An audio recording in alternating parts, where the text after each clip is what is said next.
Ang? Even in the face of adversity, how can her story teach us about resilience and the power of transformation? Si Maria Magdalene ay kilala sa kanyang hindi matitinag na pananampalataya at dedikasyon kay Jesus. Kahit kapila ng pagsubok, paano tayo matuturuan ng kanyang kwento tungkol sa pagtitiyaga at kapangyarihan ng pagbabago?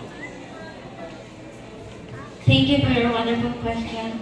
The story of Mary Magdalene is a very powerful reminder to each one of us that no matter how simple we are, God still loves us.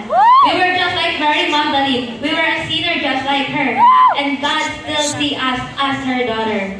One of the best characteristics that I learned from the story of Mary Magdalene that I aspire to embody is her unwavering resilience. Despite of facing societal judgment because he was known as a prostitute and facing personal challenges,